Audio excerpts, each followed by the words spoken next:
The Near Futurist, a podcast with Guy Clapperton. Hello, and thanks for downloading The Near Futurist, a show presented by me, Guy Clapperton.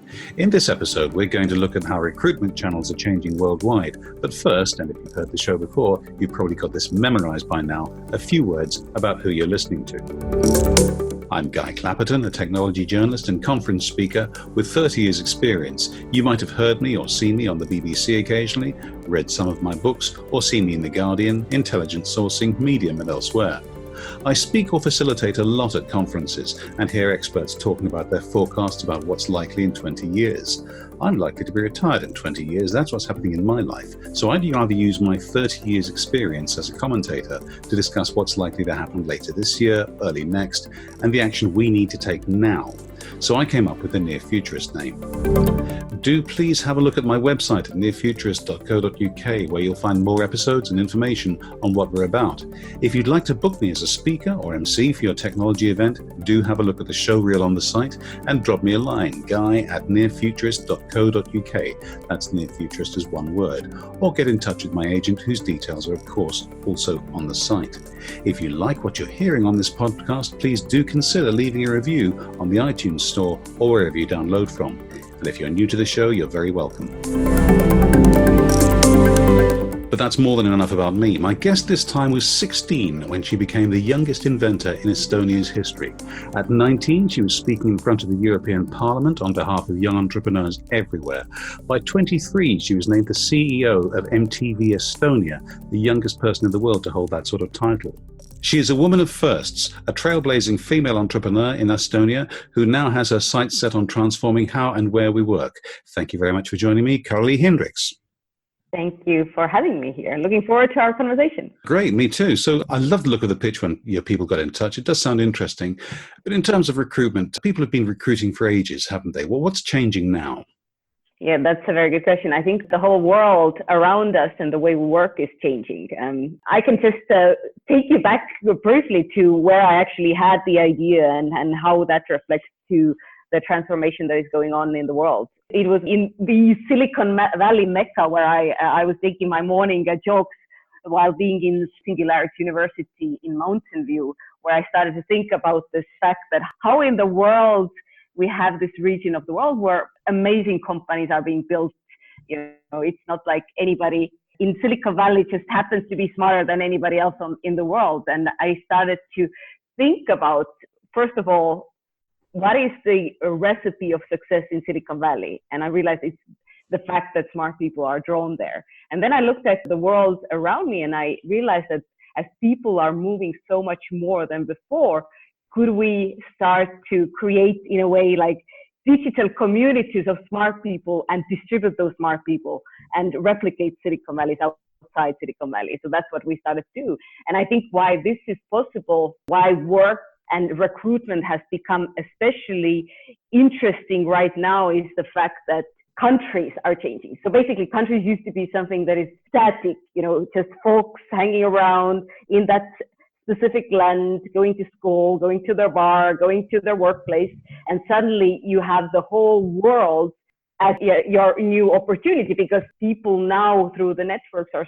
so much more globally connected, which means that so much more comfortable to live anywhere. So suddenly, just the fact that we are moving, the fact that countries are not static anymore is changing the way we work, and also as an entrepreneur, the way we are competing for talent. That's interesting because I read a book by Bill Gates once about how geography wasn't going to matter so much. We were all going to be working remotely. We were all going to be working from home, and our nations weren't going to matter quite so much to us.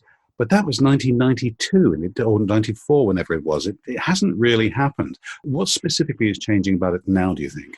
I think there are a few things. First of all, in general, you mentioned remote work. There was a forecast which was a pretty bold forecast, which is predicting that by 2035, there will be 1 billion digital nomads. So a form of working that basically didn't exist 10, 15 years ago, was very rare, has become such an important way we actually work. Remote work being that you are location independent. So that's one thing. On the other hand, what's happening in the world is that we have been talking about talent shortage. Yes, throughout the years, but never before has it been so painful as it is today. So there's estimation that by 2030, there will be a shortage of talent, which is basically the size of population of Germany, which is 85 million people.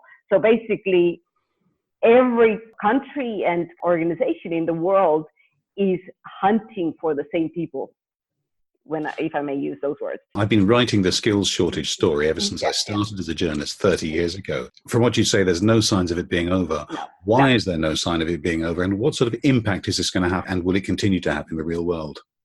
Yeah, in the real world, actually, it's estimated that the cost, if the skills shortage is not realized, then basically the cost for the world will be around $9 trillion. And just for you to understand what the shortage means, then let's take the country that is already suffering, but will be significantly more suffering is Japan. So by 2030, there will be 18 million people just in Japan missing from the workforce just to maintain the economy. And that doesn't mean grow. That means just to remain on the same level. So, and what is impacting is definitely the fact that we have also quite a bit of mismatch in terms of what education is creating and what the jobs out there. So we have jobs that, like, even if I look at Jobbatical, I mean, there are companies all over the world that are hiring app developers, and we all know that, in 2006, this is a job that didn't even exist. So we have this mismatch between education and what is actually needed in terms of a workforce, and the fact that people are moving around. So basically, you have to, as a country, you have to work much harder in order to get the attention of talent, get the attention of the right talent. And so all of that together is causing this painful situation for the companies all over the world. The other thing that's not helping, of course, is the international situation. I should just make it clear for listeners, we're recording this in advance on the 9th of April. So if anything by any chance has happened about Brexit or anything else by the time this podcast is released on the 26th, that's why we haven't mentioned it. But this whole Brexit thing's becoming incomprehensible. It does seem that whether it's Brexit or Donald Trump and the American insistence on the HB1 visa, basically to try and cut down on cheaper Indian employees coming in, the employment market seems to be turning more localized, just as the skills shortage is really kicking in and making an international approach more essential from what you're saying. How do you balance the one up against the other? Yeah, I love this topic. By the way, Guy, have you read a book that I have thought to myself that if every person in Britain or in America or actually anywhere in the world would read that book, I don't think we would have that situation that we are seeing. And that's Hans Rosling's Factfulness. Have you read that book? I'm familiar with the book, but you don't go around accusing British people of reading books. No, I really recommend to read this book. Thank you. I will do so. Thank you. And answer a lot of the questions, and it was it's a very amusing read as well. But I think, and this is really interesting what's happening, because on one hand literally we have a situation where we can say that where talent moves will define the success or failure of economies. And on the other hand, it seems like countries are closing down. And I think there is a reaction for a change that is happening. I really like, so meaning that there is a change happening. The change is that people are moving more than ever before. There is so much more like this global identity that is created. We have the identity of being British or Estonian or American, but now we are seeing more and more communities which are operating cross-border, which are connecting people in the similar mindset, that there are more identities that are emerging, and then that is creating fear, and we see the abuse of that fear across the countries in the world, right? So people don't just come to those conclusions. They are guided through their fears to come to the conclusions. But I think there is one big thing that we have to understand is that this change that they are reacting to, the fact of that change is not going anywhere. So I think what we are seeing is, and what I would really advocate, and we have been advocating in terms of Jobbatical as well, is to really building the dialogues with the governments. So with Jobbatical, what we are doing is we are having dialogues and we are with governments in order to have specific visa that is designated for the digital talent that is on our platform. So right now we have Estonian government. This has already passed the parliament. In Southeast Asia, we're going to pilot a similar policy. And our goal is basically to find more and more countries who plug into the fact that people who are in our community, who are the knowledge workers, would have a fast access to the country, which would actually benefit the country in terms of helping them to solve the talent shortage. But I think what I'm wanting to say here is that we often leave this discussion about policy, we kind of leave it to politicians. But in this era where businesses and communities have such a strong voice versus what it was 20, 30, 40 years ago, then we should use that voice more. I really liked how the historian Harari said that the thing today with politicians is that they don't really have too many possibilities to make positive impacts, but unfortunately they still have possibilities to make negative impacts.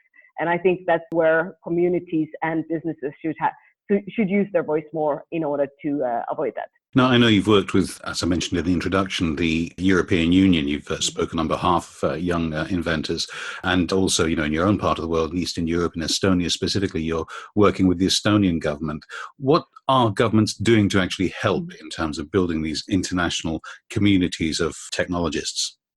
Yeah, I have had a very interesting experience in that sense that I started, as you mentioned, when I was 16, when I became an entrepreneur from very random school project that ended up being very successful. And then witnessing the change of startup as a word, I don't think it was invented when I was 16, right? And then now seeing also this country, Estonia, transforming from one of the poorest countries in the world just less than 3 decades ago to the most digitally advanced country on planet Earth. And if you ask what are the things that have been done, I think the big things that have been done is that Estonia has managed to really create a user experience of a country that is extremely user friendly. So what it means is that as a citizen or as an entrepreneur, it's really easy to just do your own things. So just examples of that is, it takes literally 2 minutes to do income tax declarations. It took me 10 minutes while drinking cappuccino and eating an omelette in a cafe to set up my company. So voting is online. So there are so many things that just are the frictions that just consume our time in most of the countries that have been then eliminated. And I think talking about Estonia, then the country has also made it really, really, really simple to hire globally.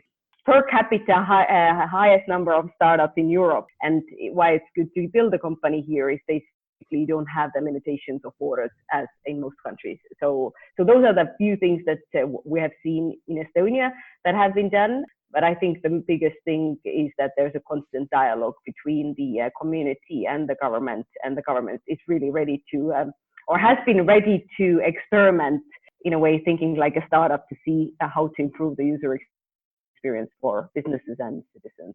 Yes, it's an interesting point, isn't it? I think that there does need to be this mobility, but people do tend to sort of congregate around their own tribe, if you like. The Silicon Valley thing happened partly because there's an awful lot of money sloshing around there, but also because once you've established that there is somewhere called Silicon Valley that people really like working, they will flock there. Do you think that Estonia and perhaps other places around Europe are going to start attracting the same sort of cachet?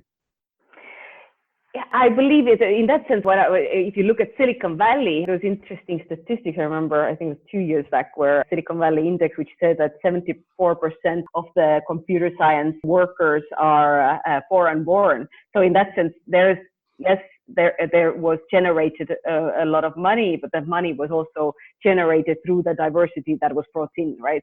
So I do think that today we are seeing more and more possibilities for companies to really unicorns to be emerged from anywhere in the world. And that we will see also that happening in Europe. We see that happening in Asia, where we're mostly navigating. But going back to what I said earlier, I believe the country and what the countries are doing in order to enable that is really important, because literally it's very hard. If you go to Greece, for example, where it takes like 1 year to hire anybody, especially from abroad, versus if you go to a country where it takes a week to hire somebody from abroad, then the user experience of a country becomes so significant in terms of building the success of that specific region or country. Does that make sense too? Yes, it makes an awful lot of sense. But as you say, the rest of the picture across the rest of the world is very mixed. So if you were, well, you probably are still young, but if you were just starting out now, what would you think you and other younger people would need to know about the transferability of their skills and indeed their mobility as people? I mean, what can they expect realistically?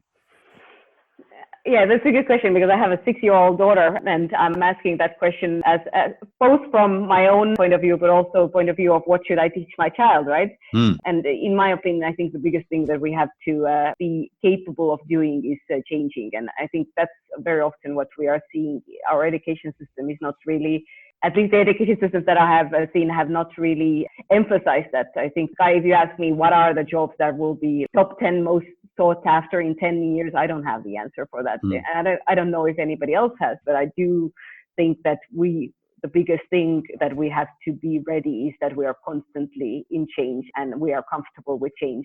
So that's the only thing that I think we can predict right now. Yes, and I suppose in terms of international mobility, it's just going to be a matter of whichever systems emerge, and that's in the hands of the politicians rather than the technology. Exactly. So the question, I think what is really interesting in terms of on Jobbatical, we see people join Jobbatical community when they want to work in another country, which also makes us gives us a way to see the reactions that are coming from something is happening in the country.